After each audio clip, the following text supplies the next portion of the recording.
in 2009, we were building the largest, it's operating now, the largest abortion facility in the Western Hemisphere in Houston, Texas. And I had an office in that building that was going to be opened. And I found out in January that we were going to be performing abortions in the 3rd trimester. But that was a problem for me because I believed that, you know, if a baby could survive on its own outside of the womb, then certainly that was not okay to take its life. It was viability for me. And one day I was reading a very scientific article in People magazine, and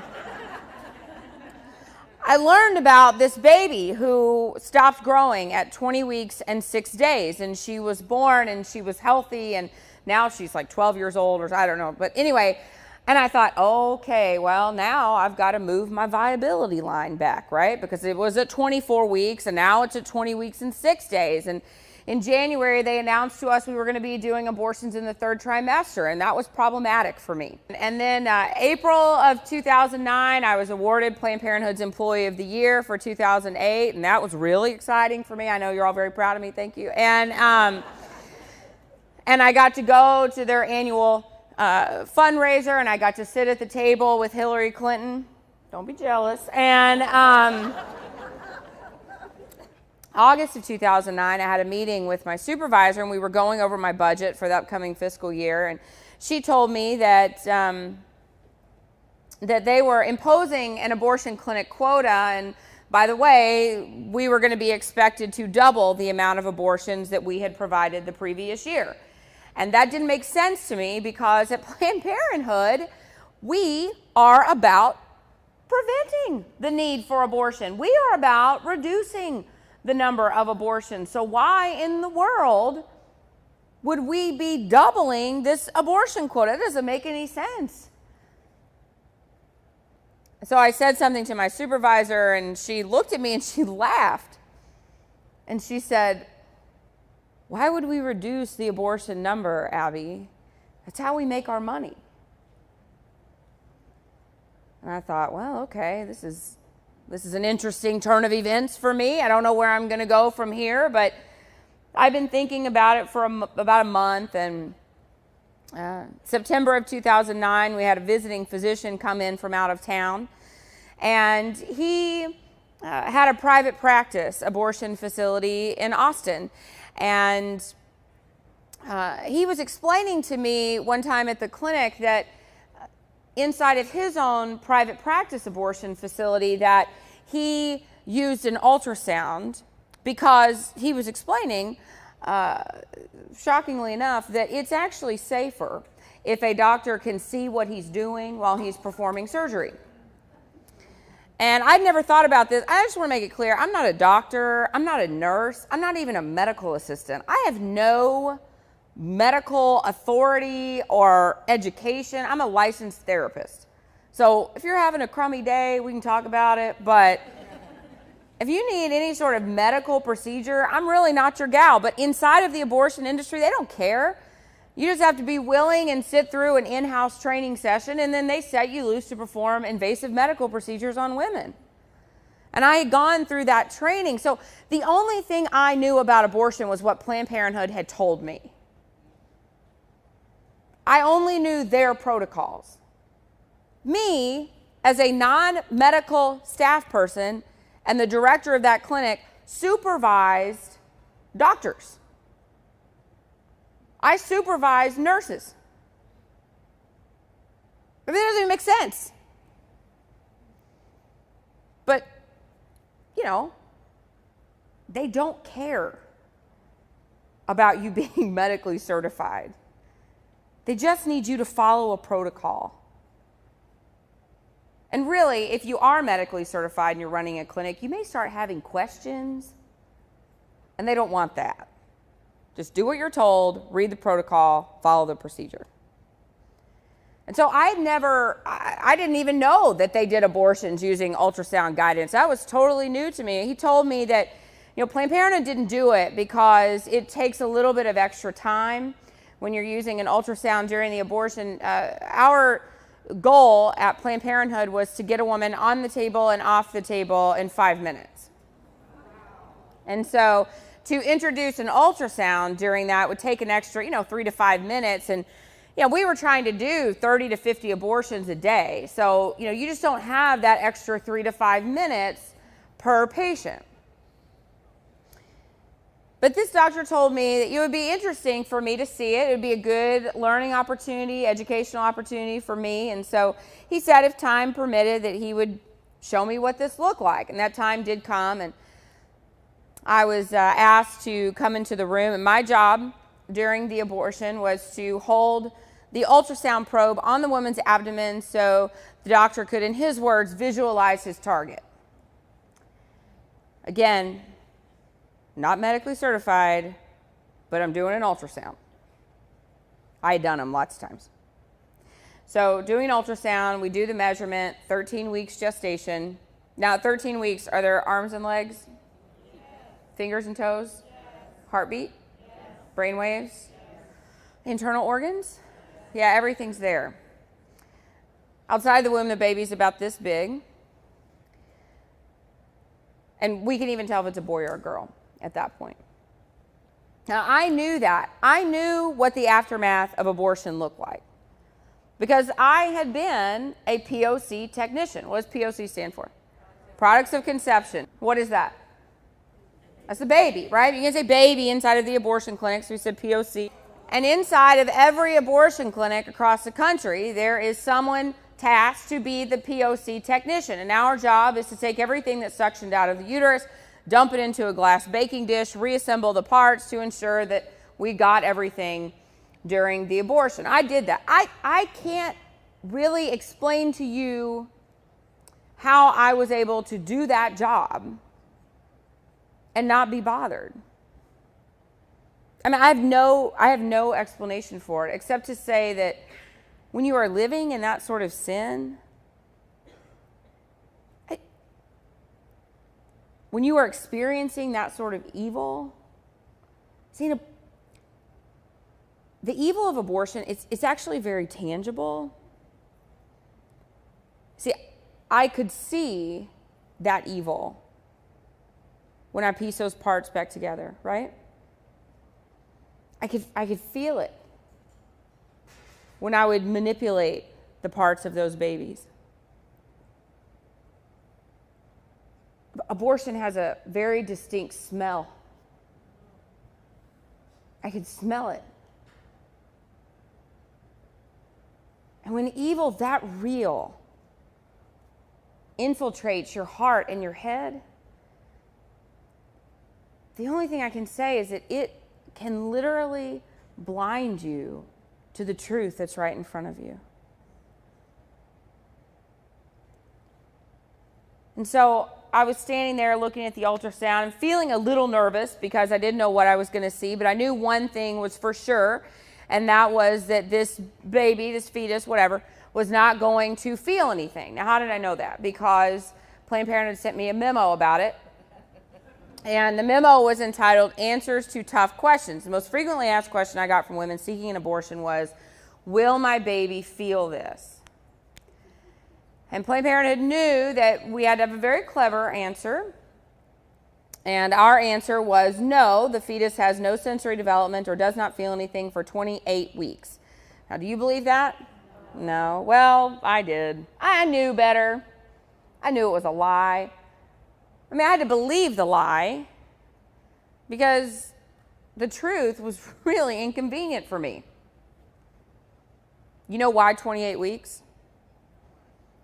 Because Planned Parenthood doesn't do abortions past 28 weeks.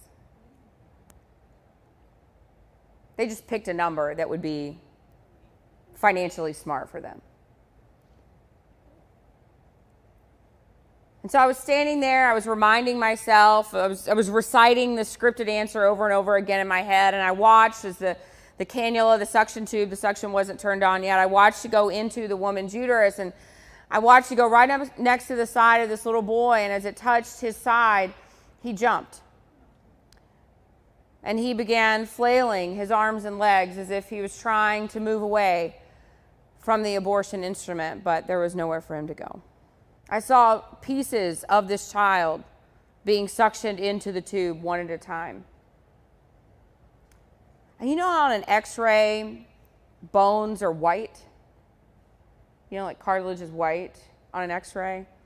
The very last thing I saw on that ultrasound screen was this little white, perfectly formed backbone. And I saw it twirling around inside the mother's womb, and then it finally went into the tube, and the screen was just black. And I knew that the abortion was complete. Abortion is the only procedure I can think of where its success is determined by taking the life of another person. And that was bad. All of that was bad. But that wasn't the worst part. The worst part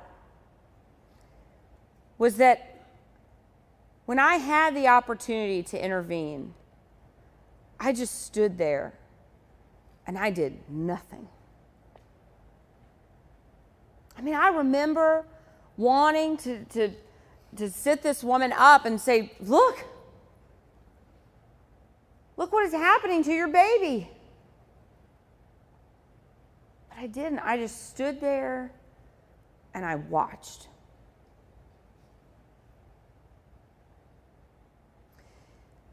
It took me a week to leave. I can assure you I did not want to leave my job at Planned Parenthood. I tried really hard to make what I had seen okay in my mind. I made a lot of money. We were enjoying this lifestyle because of the money that I received from Planned Parenthood. I thought, what are we going to do? How are we going to do it? I did not want to leave. But finally, on a Monday morning, I went to work, and I felt physically ill to be there. I just felt nauseous to even drive into work, and I was sitting at my desk, and I was praying, probably really for the first time in 8 years. I mean, don't get me wrong, I went to church every Sunday that I worked inside of Planned Parenthood, but I wasn't really talking to God because I didn't want to hear what he had to say.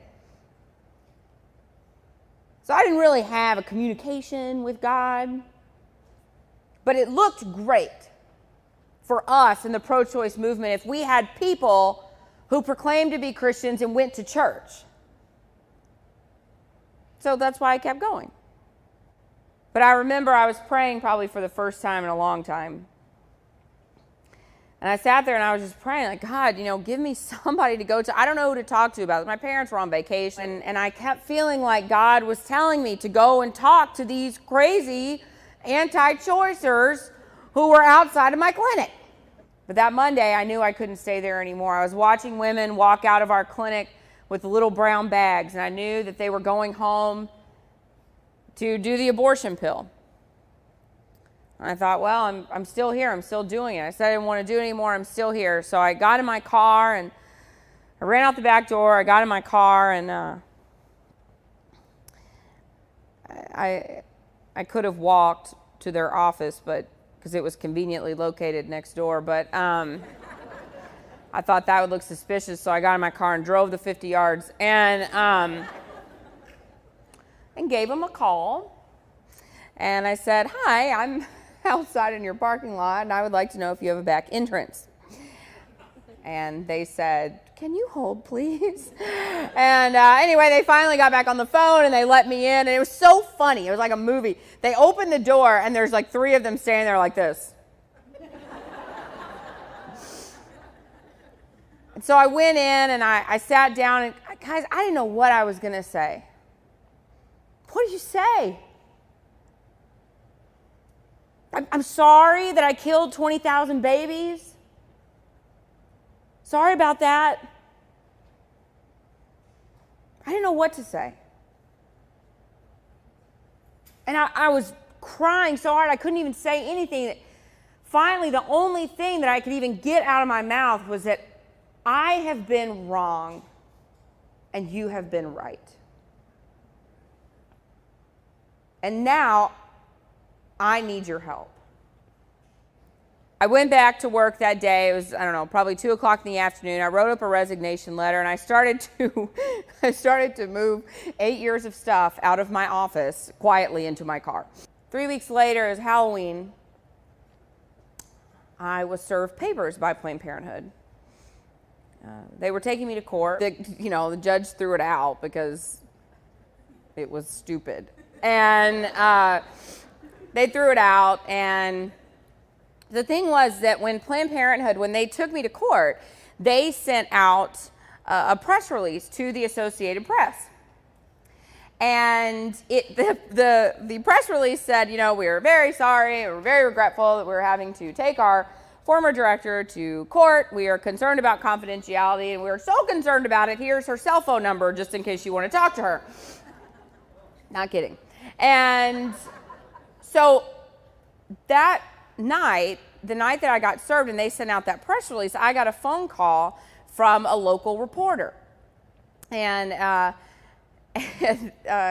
she said, I got this press release. I didn't even know the press release had been sent out. And she said, I'd love to talk to you about it. And I said, okay. So it was funny because she had always interviewed me while I worked in Planned Parenthood. So now it was like this change. And so, so we sat down and she asked me, why'd you leave? And I told her about the ultrasound and everything. And she was like, whoa. That press release got picked up by the local news. That local news story got picked up by Fox News, ABC, CNN. And so thank you, Planned Parenthood, for giving me the opportunity to publicly speak against you in the way that I do.